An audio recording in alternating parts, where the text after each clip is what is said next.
Halo semuanya, perkenalkan nama saya Ervi dengan NIM 23220020. Saya adalah mahasiswa informatika di Universitas Respati Yogyakarta. Pada kesempatan kali ini, saya akan menjelaskan mengenai salah satu bidang penting dalam dunia teknologi dan keamanan digital, yaitu komputer forensik atau dalam bahasa Indonesianya disebut sebagai forensik komputer. Pada kesempatan kali ini, mari kita sama-sama memahami apa itu komputer forensik, mengapa itu penting, bagaimana prosesnya, serta tantangan dan penerapannya di dalam dunia nyata. Tujuan pembelajaran kali ini yaitu mahasiswa mampu menerapkan kerangka kerja tata kelola teknologi informasi yang selaras dengan kebutuhan organisasi, sehingga mampu menaikkan nilai organisasi tersebut, termasuk perangkat untuk melakukan audit TI atau SI. Komputer forensik adalah cabang dari ilmu forensik digital yang fokus pada pengumpulan, pelestarian, analisis, dan penyajian bukti digital. Tujuannya adalah untuk menemukan dan mendokumentasikan bukti dari sistem komputer, perangkat penyimpanan, jaringan, dan media digital lainnya yang dapat digunakan secara sah dalam penyelidikan hukum atau investigasi internal. Misalnya, jika terjadi kasus pencurian data atau kejahatan cyber, tim forensik komputer akan menyelidiki laptop, server, atau sistem jaringan untuk mencari jejak digital yang bisa mengungkap siapa pelakunya, bagaimana mereka melakukannya, dan kapan kejadian itu terjadi. Seiring dengan meningkatnya ketergantungan kita pada teknologi informasi, maka semakin besar pula potensi risiko kejahatan digital, mulai dari pencurian data pribadi, peretasan sistem, penyebaran malware, hingga serangan ransomware terhadap institusi pemerintah dan perusahaan besar. Disinilah pentingnya komputer forensik, yaitu untuk mengungkap kejahatan digital secara objektif, mengembalikan data yang hilang atau dicuri, menemukan siapa yang bertanggung jawab, dan mendukung proses hukum dengan bukti yang dapat diverifikasi. Dalam praktiknya, proses forensik komputer ini dibagi menjadi beberapa tahap utama, yaitu yang pertama ada identification atau identifikasi, yaitu mengenali sistem atau perangkat yang mungkin mengandung bukti digital. Yang kedua, pengumpulan data atau acquisition, yaitu melakukan pencadangan atau imaging data secara forensik, yaitu dengan cara tidak merusak data aslinya. Yang ketiga ada analisis, menganalisis data untuk menemukan informasi tersembunyi, file yang dihapus, aktivitas mencurigakan, atau log sistem yang bisa mengungkap jejak pelaku. Dan yang terakhir yaitu pelaporan atau reporting, yaitu menyusun laporan lengkap dari hasil analisis yang disusun secara sistematis dan bisa digunakan di pengadilan. Semua proses ini dilakukan dengan prinsip kehati-hatian yang tinggi dan seringkali harus mematuhi standar hukum tertentu. Untuk proses dari komputer forensik ini dapat kita lihat pada alur proses komputer forensik ini. Seperti yang dijelaskan tadi, yaitu langkah awalnya identification. Untuk mengidentifikasi perangkat atau sumber perangkat yang kemungkinan mengandung bukti digital yang relevan, misalnya hard drive, email server, atau sistem jaringan.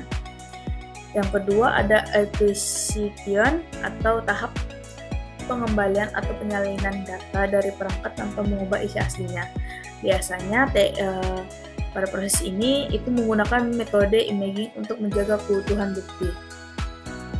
Yang ketiga analisis, untuk menganalisis data digital seperti memisah log sistem, mencari file tersembunyi, atau mendeskripsi data untuk menemukan jejak aktivitas yang mencurigakan. Yang terakhir reporting, penyusunan laporan forensik berdasarkan hasil analisis. Laporan ini bisa digunakan sebagai bukti hukum di pengadilan atau sebagai bahan investigasi internal. Proses forensik ini tidak akan bisa berjalan tanpa adanya dukungan alat bantu atau tools digital forensik. Beberapa tools yang umum digunakan di dunia profesional, yaitu antara lain ada FTK atau Forensic Toolkits, itu yang digunakan untuk menganalisis file dan pemulihan data.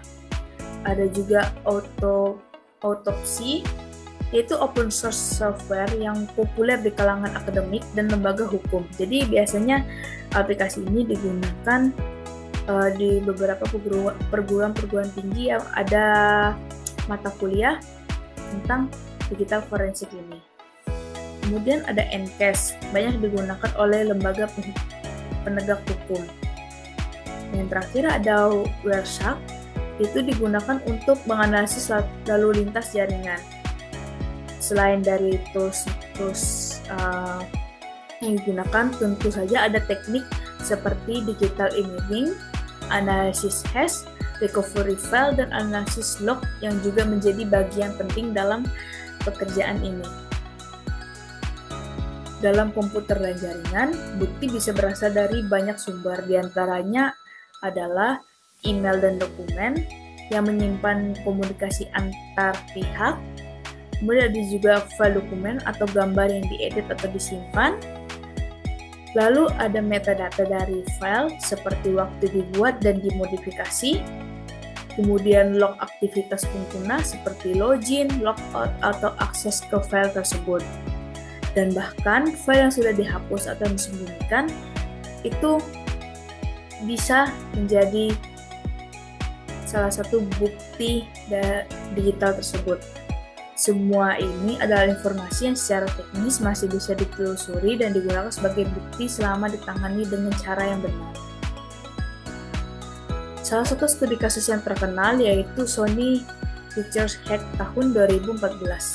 Dalam kejadian ini, peretas berhasil menyusup ke jaringan Sony dan mencuri data internal termasuk film dan dokumen rahasia.